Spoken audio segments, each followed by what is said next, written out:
नमस्कार दोस्तों। तो जैसा कि आप देख रहे हैं ये सुबह के 4 बजे हुए हैं, ठीक है? तो मेरा मन किया कि मैं आप लोग से बात ही कर लूँ कुछ। किसी कारण से मुझे बाहर से आना पड़ रहा है। मैं रात में ही चला गया था किसी काम से, तो मैंने कहा मैं हो सकता है लेट उठूँ, मैं आज के वीडियोज़ ना बना पाऊँ। और आप थोड़ा समझ पा रहे होंगे कि मेरी है ना स्थिति क्या है कि इतना बज गया है। मैं अभी तक सोया नहीं हूँ। तब भी मैंने सोचा यार कि एक क्योंकि एक भाई ने मुझे कॉल किया था और मुझे है ना ये बात शेयर करनी थी आप लोग से। तो उससे पहले मैं आपसे बोल देता हूँ मेरे चैनल पे हर उस बच्चे का, हर उस भाई का स्वागत है जो तैयारी कर तो रहा है, लेकिन वो ये जानता है कि मैं किस चीज़ में फंस चुका हूँ। और मैं आपको सही बता रहा हूँ, कई स्टूडेंट्स, कई एस्पिरेंट्स, कई मेरी बहनें, कई मेरे भाई, बहुत सारे लोग जो दिल्ली में, लखनऊ में, जहाँ भी तैयारी कर रहे हैं, इस स्थिति में हैं कि वो कोई उन्हें इस तैयारी से निकाल ले जाए, क्योंकि फ्रस्ट्रेशन बहुत बड़ी चीज़ है, ठीक है?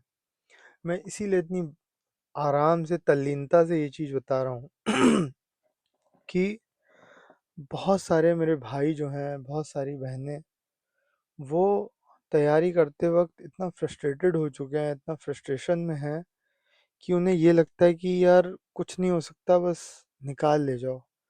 और या तो उन्हें सच्चाई पता है, ठीक है, कि मेरा होगा नहीं, या तो उन्हें ये पता है कि गलत तैयारी में आ गया।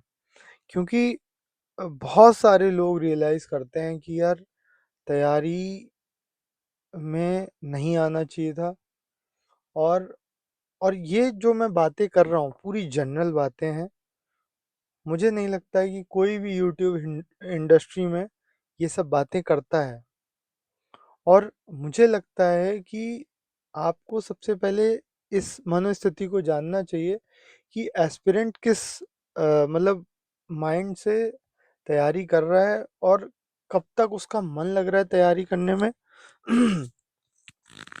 तो ये सारी चीज़ें पता होनी चाहिए।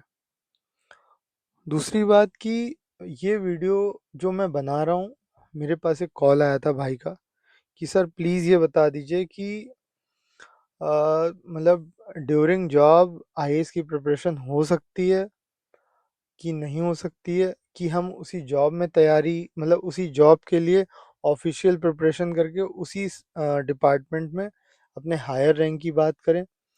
तो मैंने उनसे बोला कि जो मेरी बात हुई मैं वो बता रहा हूँ। मैंने उनसे बोला कि आप देखते हो कि कोई आईपीएस है, ठीक है, वो आईपीएस सिलेक्ट होने के बाद क्विट नहीं करता है प्रिपरेशन, और वो यही कहता है कि यार आईएएस बनना है, और बनते भी हैं कई लोग। आपने देखा होगा कि 2017 में जिस आईएएस ने पेपर दिया वो 2016 में कुछ 700 रैंक होगी उसकी, और 17 में जब सिलेक्ट होता है तो उसकी रैंक 200, 100, मतलब एसडीएम, डीएम, आईपीएस के पद पे आ जाता है। तो आप लोग जो तैयारी कर रहे हैं, एस्पिरेंट से सीधी बात कर रहा हूँ, मुद्दे की बात कर रहा हूँ अब। जो बातें कहीं वो तो हैं इम्पोर्टेंट, लेकिन जो अब मैं बोल रहा हूँ वो और ज़्यादा वेरी मोस्ट इम्पॉर्टेंट चीज़ है कि आपकी जो फाइट है ना, वो आपस में नहीं है, वो आपकी फाइट है जो सिलेक्टेड अधिकारी है, जो आईएएस है, जो आईपीएस है, जो आईआरएस है, जो आईएफएस है, उनको अपनी रैंक को कैसे सही करना है, उनसे है आपकी फाइट। तो आप ये चीज़ भूल जाइए कि मेरी फाइट मेरे रूममेट से, मेरे क्लासमेट से, मेरे फ्लैटमेट से, मेरे दोस्त से, मेरे भाई से, ऐसा कुछ नहीं है। आपकी फाइट है एक सिलेक्टेड ऑफिसर से। तो अब आप लेवल ऑफ माइंड, जो सोचने की क्षमता, लिखने की क्षमता है, वो आप एनालाइज कर लीजिए। इसी वजह से कभी कभी कट ऑफ बहुत हाई चली जाती है। इसी वजह से कभी कभी आपको समझ में नहीं आता यार पेपर कैसा था और ये लोग कौन है जो सिलेक्ट हो गए। पता चलता है कि यार वो ऑलरेडी सिलेक्टेड था, आईआरएस था, वो आईएएस बनना चाहता था। तो इन चीज़ों को बहुत अच्छे से समझना पड़ेगा और अपने दिमाग से ये चीज़ निकाल देना है कि यार वो बहुत अच्छा पढ़ता है, मैं कैसे सिलेक्ट होऊंगा। उसका भी सिलेक्शन नहीं होगा क्योंकि उसकी भी फाइट उसी आईआरएस, आईएएफएस, आईएएस उन सब से है। तो इसीलिए दोस्तों, इसका एक ही तोड़ है, कितना माइंड से आप रिलैक्स फील करके तैयारी करते हो, कितना डिटरमाइंड हो, कितना अनुशासित हो।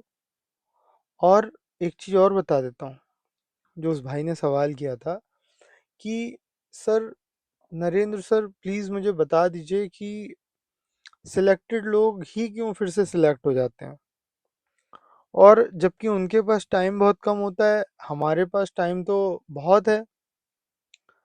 तो मैंने उनसे यही बोला कि देखो भाई, इस पे कहना बहुत कठिन है, लेकिन मुझे ये पता है कि अगर कोई आईएएस है, सॉरी कोई आईपीएस है, क्योंकि आईएएस पहली पोस्ट है, उससे ऊपर क्या ही मिलेगा। ठीक है, वो अलग बात है कि आप है ना यंग एज में सिलेक्ट होते हो, तो आपकी जो रैंक है वो बहुत अच्छे ऊपर तक जाएगी, मुख्य सचिव सचिव जो भी होते हैं, मतलब हाई पावर रैंक तक। ठीक है, क्योंकि मैं बताऊं आपको कि जो तैयारी है ना सिलेक्टेड ऑफिसर कर सकता है, वो आप नहीं कर सकते किसी भी सूरत में। मैं आपको बता रहा हूँ। अब सॉरी, जैसे कोई आईएफएस है, कोई आईपीएस है, वो आईएएस बनता है, तो आप उनके इंटरव्यूज भी देख लीजिएगा। वो कहते हैं पेपर टफ नहीं था, इट वाज इजी, हाँ थोड़ा सा चैलेंजेस थे, मतलब इस तरीके से बोल के निकल जाता है वो, लेकिन सिलेक्शन उनका हो जाता है। और आप उसी चक्कर में फंसे रहते हो, यार पेपर तो समझ ही में नहीं आया, ये लोग किस लेवल की तैयारी करते हैं। उनके लेवल की तैयारी नहीं होती है दोस्तों, उनके कार्यशैली की क्षमता जो होती है इतनी बढ़ जाती है आफ्टर सिलेक्शन, और इतना कॉन्फिडेंस लेवल इतना हाई होता है कि वो बहुत अच्छे से आउटपुट दे देते हैं। ठीक है, आपने कई पीसीएस अफसर जो एसडीएम होते हैं, आईएएस बनते हुए देखा होगा, उनको सोचिए इतना टाइम नहीं होता है पढ़ने का, उसके बाद भी वो कितने अच्छे से 2 से 4 घंटे का इस्तेमाल करते हैं और अपने डिज़ायबल पोस्ट पे चले जाते हैं। तो मैं आप लोग से यही कहना चाहता हूँ कि आप लोग ऐसा क्यों नहीं करते हैं यार। थोड़ा सा माइंड उसी लेवल का इस्तेमाल करिए, थोड़ी प्रैक्टिस उसी हिसाब से करिए, प्रैक्टिस करते करते आएगा वो। और आप कोशिश ये करिए कि जितनी देर भी पढ़िए आप इंजॉय करिए पढ़ाई को, परेशान मत होइए। और मैं आपको यकीन दिला रहा हूँ कि आप 9 महीने 9 घंटे रेगुलर बैठ गए तो आपका सिलेक्शन होगा, और आपकी टक्कर इन्हीं अधिकारियों के मुकाबले होगी। और बहुत सारे मेरे भाई हैं जो आईएएस तोड़ते हैं, आईएएस का एग्ज़ाम क्रैक करते हैं, सिलेक्ट होते हैं, उन्हें कोई दिक्कत नहीं होती है। और वो अब आप देख लीजिए, ऐसा नहीं है कि सारे सिलेक्टेड ऑफिसर ही हायर रैंक पे जाते हैं, फ्रेशर भी सिलेक्ट होते हैं। लेकिन जब आप उनके इंटरव्यू सुनेंगे, उनसे बात करेंगे, और भी बहुत सारी चीज़ें जैसे उनकी रूटीन देखेंगे, उनका टाइम टेबल देखेंगे, तो आपको पता चलेगा कि यार उन्होंने तो हद पार कर रखी थी पढ़ने की, इतना जुनून सवार था। एक आईएएस का तो ये हाल था, आईपीएस बना था वो, मतलब ये मान लीजिए ठंड में उसने प्रिपरेशन की थी मेंस की। उसने बोला था कि जो इंटरव्यू के लिए जाते हैं, कि सर मेरी उंगलियां जाम हो जाती थी, इतना लिखते थे, रात भर लिखते थे, गर्म पानी में उंगली डुबो लेते थे कि जिससे कि मेरी उंगलियां फिर से काम करने लगे और फिर से लिखने की क्षमता बढ़ जाए। क्या क्या चीज़ें मैं आपको बताना चाहता हूँ। अब सोचिए मैं इतनी चीज़ें आपको बता चुका हूँ, तो आप समझिए इसको। तो गाइज, वीडियो में मुझे जो बताना था मैंने बता दिया। मैं यही चाहता हूँ कि आप उसी तरीके से तैयारी करें और सिलेक्ट हों। बहुत धीमे आवाज़ है, बहुत नींद में हूँ, लेकिन पूरी मेहनत के साथ आपके साथ जुड़ा हुआ हूँ। तो please subscribe my channel, share as much as you can और कमेंट कि मैं क्या बोल रहा हूँ, कितना आपको समझ आ रहा है। और प्लीज़ पूरा वीडियो देखा करिए, जिससे कि मैं आपको पहले मिनट से 10 मिनट तक आपको सारी चीज़ें बता सकूँ। तो मिलते हैं नेक्स्ट वीडियो पे, तब तक के लिए जय हिंद, जय भारत।